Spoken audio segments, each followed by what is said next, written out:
Health is ওয়েলথের পক্ষ থেকে স্বাগত। আশা করছি সবাই সকলেই ভালো আছেন। এবার আমি আপনাদের আজকে যে ব্যায়াম এবং কিছু প্রাণায়াম দেখাবো সেটা হচ্ছে স্পন্ডিলাইটিসের উপরে। ঘাড়ে যে স্পন্ডিলাইটিস হয়, স্পন্ডিলাইটিস হলে মাথা ঘোরে, সেই জন্য আমি এই ভিডিওটা দেখাচ্ছি। আপনারা দেখুন। প্রথম কয়েকটা হচ্ছে আপনার সূক্ষ্ম ব্যায়ামও থাকবে এবং কিছু প্রাণায়াম থাকবে। আর সূক্ষ্ম ব্যায়াম যদি একটু আগে পিছিয়ে করেন তাতে কোনো অসুবিধাটা আপনার হবে না। তো প্রাণায়ামের মধ্যে আমি প্রথম দেখাচ্ছি সেটা হচ্ছে কপালভাতি। তবে আমি মহিলাদের ক্ষেত্রে একটা কথা বলতে চাই, পিরিয়ড চলাকালীন কিন্তু এই কপালভাতিটা করবেন না। দেখে নিন আমি কি করে করছি।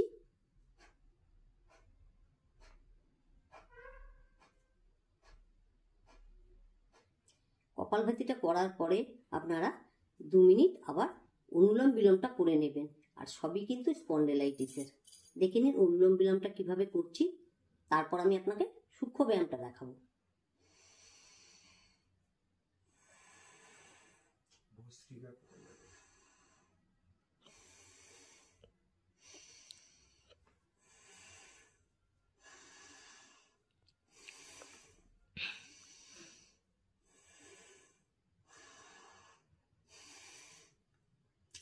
এরপরে দেখুন আমি আরেকটি প্রাণায়াম দেখাচ্ছি, যেটার নাম হচ্ছে ভস্ত্রিকা। এটাও কিন্তু এই স্পন্ডিলাইটিসের জন্য প্রয়োজন। দেখুন আমি কিভাবে শ্বাসটা নিচ্ছি, একদম আর্য চক্র অব্দি আপনারা আস্তে আস্তে ধীরে ধীরে শ্বাসটা একদম মাথা অব্দি নেবেন এবং আস্তে আস্তে ফেলবেন। সবসময় আপনাদের কাছে এইটা মনে রাখতে হবে যে একটা পজিটিভ দিক আপনারা চিন্তা করবেন, নেগেটিভ নয়। অর্থাৎ আমি যা করছি ভালো করছি এবং আমি রোগ মুক্ত হচ্ছি, আর যা আমার শ্বাসের সাথে বেরিয়ে যাচ্ছে সেগুলো আমার রোগ সমস্ত কিছু বাইরে বেরিয়ে যাচ্ছে। এবার দেখুন আমি কিভাবে আস্তে আস্তে করে ভস্ত্রিকাটা করছি।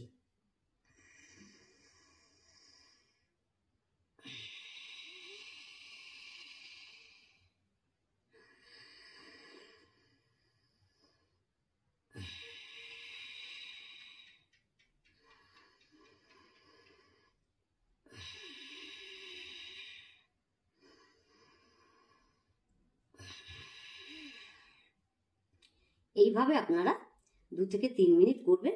করে এইবার আপনারা দেখুন আমি একটু সূক্ষ্ম ব্যায়াম করছি। সূক্ষ্ম ব্যায়ামটা দেখুন কিভাবে করছি।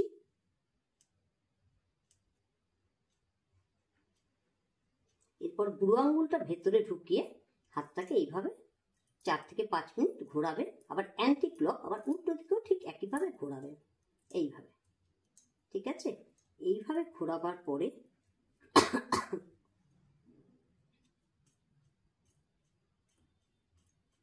এরপর দেখুন কি করছি। এগুলো সব সূক্ষ্ম ব্যায়ামের মধ্যেই করছে।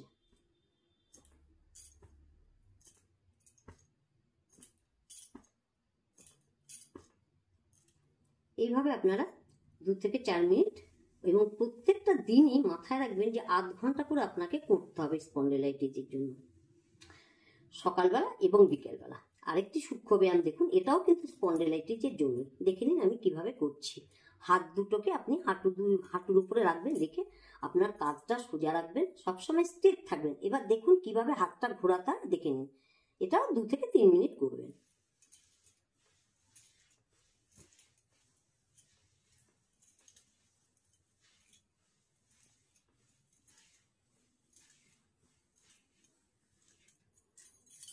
এবার দেখুন আর একটা, এগুলো সবই কিন্তু আপনার স্পন্ডিলাইটিসের জন্য করা।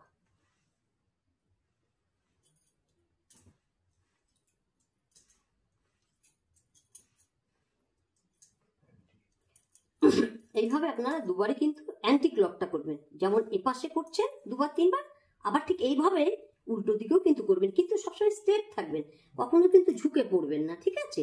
এইবার দেখুন কি করছি। এইবার দেখুন শ্বাস নিতে নিতে আপনি কপালে এমনভাবে আপনি চাপ দেবেন যেন মাথা যেন আপনার পেছন দিকে নুয়ে না যায়। মাথাটাকে স্ট্রেট রেখে শ্বাসের মাধ্যমে আপনি চাপ দেবেন। দেখুন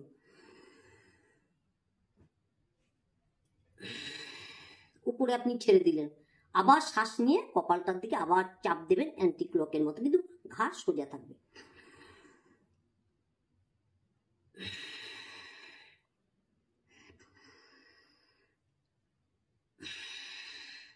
ঠিক একই পদ্ধতিতে পেছন দিকেও আপনি তাই করবেন।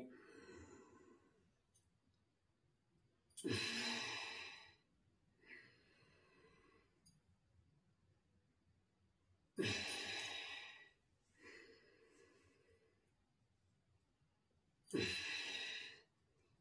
দেখুন দু সাইডেও একইভাবে শ্বাস নিতে নিতে আপনি চাপ দেবেন, মাথা যেন আপনার নেবে না যায়। একটু দেখুন আপনি।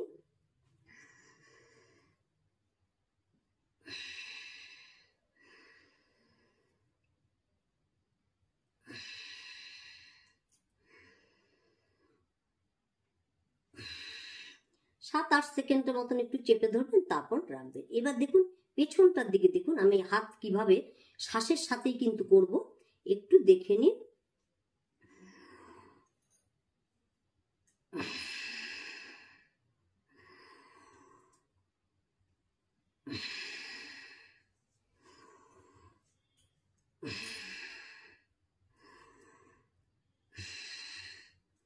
এরপর দেখুন আরেকটি সূক্ষ্ম ব্যায়াম দেখাবো এই স্পন্ডিলাইটিসেরই, ভালো করে দেখুন। এটা হয়ে গেল। এবার শ্বাস নিয়ে দেখুন, আপনি চিবুকটাকে আপনি স্টেপ ভাবে রাখবেন, কিন্তু শ্বাসের সাথে দেখে নিন।